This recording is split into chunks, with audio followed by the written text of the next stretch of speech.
1756, le minéralogiste suédois Axel Fredrik Cronstedt découvre la stellérite.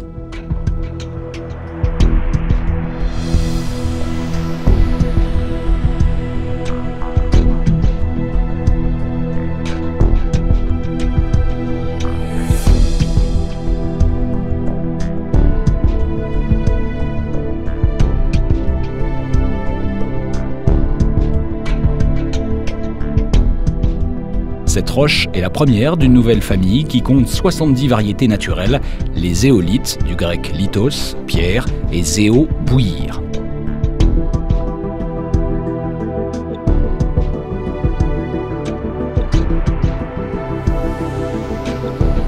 Car quand on la chauffe, cette pierre se met à bouillir.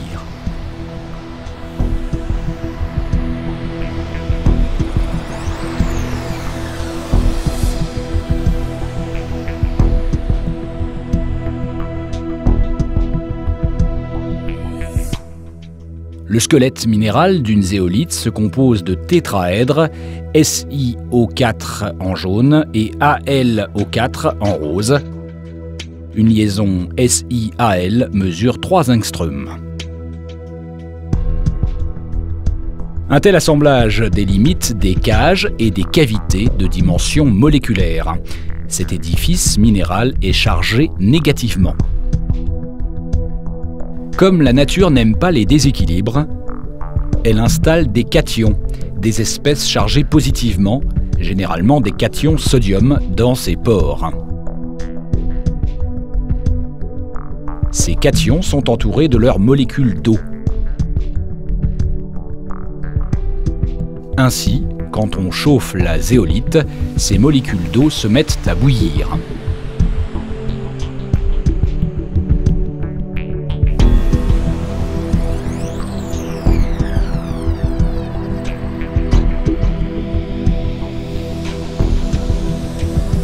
Un seul gramme de zéolite comprend des milliards de pores ou de cavités semblables.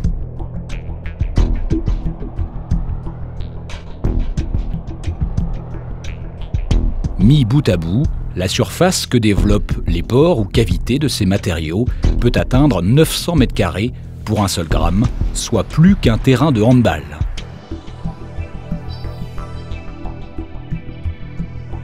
Ces caractéristiques, canaux et cavités de dimension moléculaire, cations de compensation hydratée, permettent d'envisager de nombreuses applications, les principales étant l'adsorption, la catalyse, l'échange d'ions.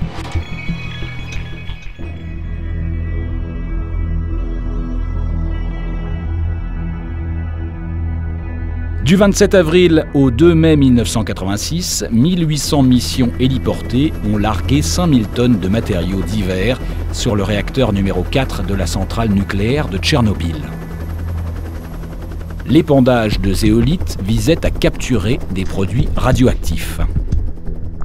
Ainsi, une zéolite naturelle, la clinoptilolite HEU, a fixé les cations césium, mais aussi strontium radioactif, par échange avec les cations sodium, évitant la dispersion d'atomes radioactifs dans l'environnement, puis dans la chaîne alimentaire. L'utilisation des zéolites naturelles a ses limites. Elles contiennent des impuretés qui peuvent porter préjudice aux applications souhaitées. Ainsi, on a élaboré des zéolites de synthèse. Cela permet d'obtenir des produits chimiquement purs et d'élargir le panel avec des substances ayant des propriétés inédites à l'état naturel. Désormais, on recense environ 70 structures naturelles et 120 synthétiques. Pour les identifier, on utilise une nomenclature de 3 lettres capitales, ici des cristaux EMT.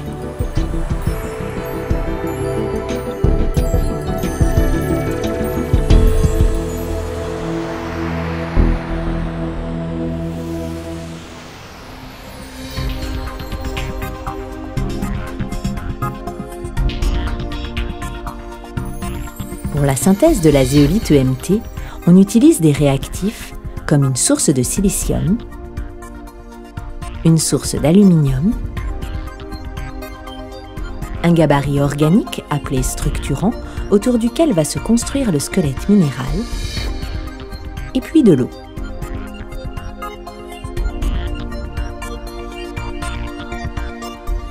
Après homogénéisation, le mélange est placé dans un petit conteneur, un autoclave en acier inoxydable.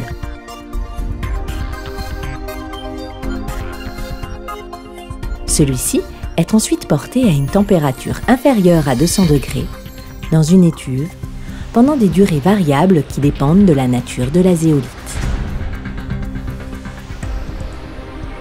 Voilà ce qui se passe pendant la période de chauffage et comment se transforment les réactifs en zéolite.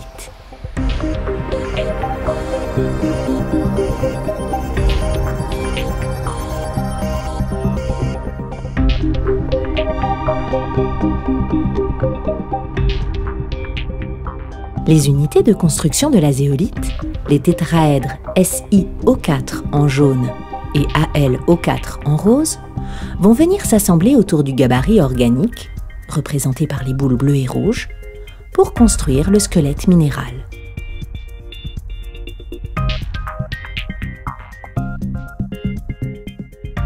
Les objets sont ici de taille nanométrique.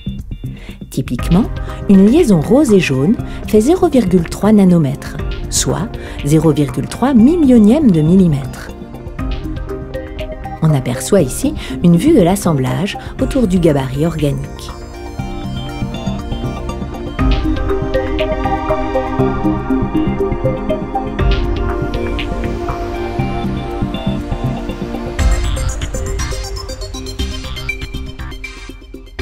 En prenant de la distance, cet assemblage conduit à des plaquettes hexagonales de taille proche du millième de millimètre.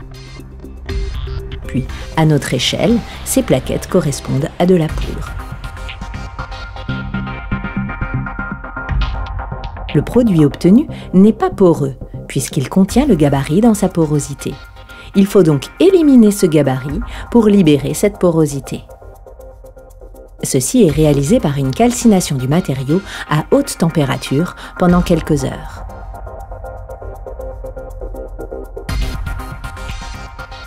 On obtient alors le squelette de la zéolite EMT qui présente des tunnels avec des ouvertures de 0,74 nanomètres de diamètre.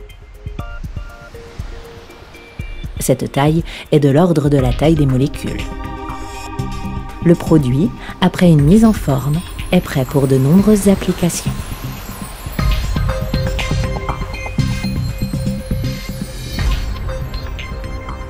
Parmi les applications utilisant les propriétés d'adsorption des zéolites, le double vitrage.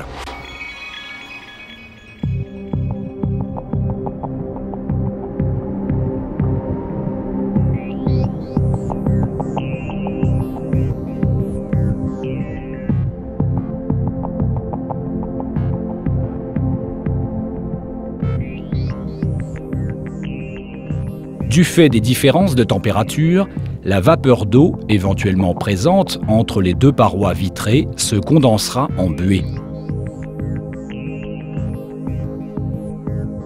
Sauf si un joint parfaitement étanche est complété par une couche de zéolite qui peut piéger l'humidité. C'est l'adsorption. Ici, la zéolite LTA, sous sa forme déshydratée, capte les molécules d'eau présentes. On sait aussi synthétiser des matériaux qui n'aiment pas l'eau et adsorbent d'autres substances, notamment des composés organiques volatiles, les COV, comme les produits soufrés, le formol, le benzène.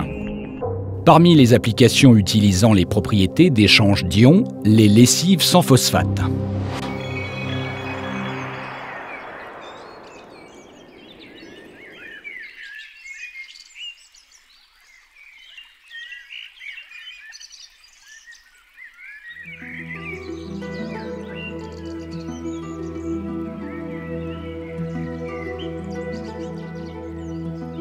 Beaucoup de lessives contiennent des phosphates, dont la fonction est de piéger les cations calcium. Or, les phosphates sont néfastes pour l'environnement, car ils procurent un engrais aux algues qui prolifèrent et accaparent l'oxygène disponible au détriment des poissons qui dépérissent. Depuis 1974, certains détergents incorporent jusqu'à 30% en poids de zéolite LTA qui assure la même fonction. Cette zéolite, très fine et inerte, reste en suspension dans l'eau de rinçage. Une fois libérée dans le milieu naturel, elle ne contribuera pas au développement des algues. C'est actuellement le plus gros tonnage d'utilisation des zéolithes. Parmi les applications utilisant les propriétés de catalyse, le craquage du pétrole.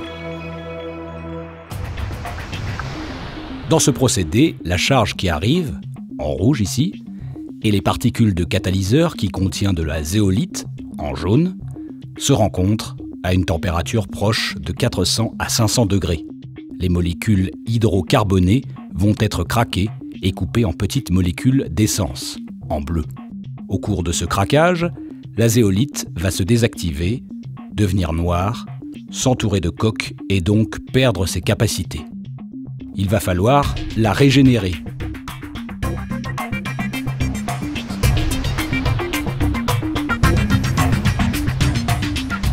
Les particules de catalyseur que vous voyez ici sous forme de billes et qui contiennent 20% de zéolite et 80% de liant sont envoyées dans un four à haute température à 800 degrés de façon à éliminer la coque et régénérer la zéolite. Par ce moyen, on augmente considérablement la production d'essence.